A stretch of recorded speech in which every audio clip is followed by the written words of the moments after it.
In this video, we'll show you how to change the spark plugs on your Dodge Ram 1500.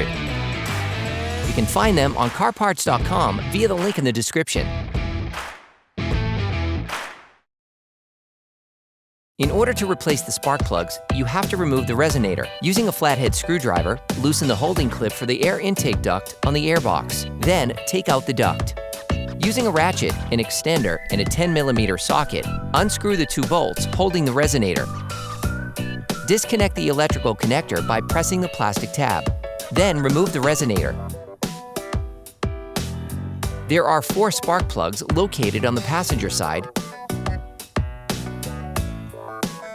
and 4 located on the driver's side.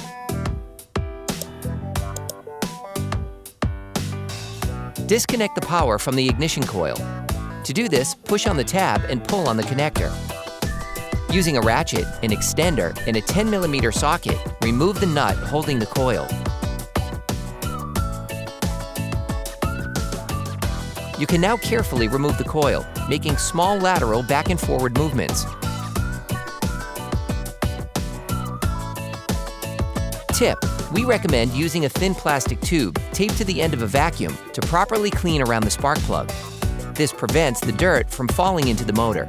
For great content, our best price, and fast shipping, download the CarParts.com app now. Using a socket wrench, an extender, and a 5/8" spark plug socket, loosen the spark plug.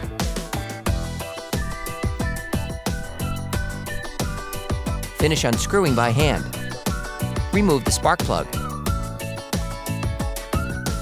You can order the spark plugs used in the video on CarParts.com via the link in the description. Grab the new spark plug. Put the new spark plug in place by inserting it directly into the spark plug socket, which will allow you to gently bring it to the screwing support. Always start screwing by hand.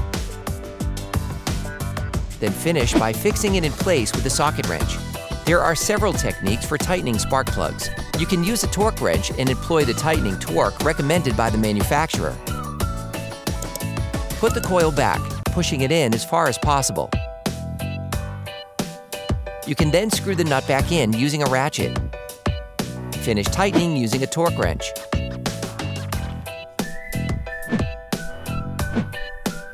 Reconnect the ignition coil. Then lock it. You can now repeat the process on the other spark plugs. Put the resonator back and screw it back on. Replace the air intake duct. Then screw the hose clamp back on. Reconnect the connector. Operation complete.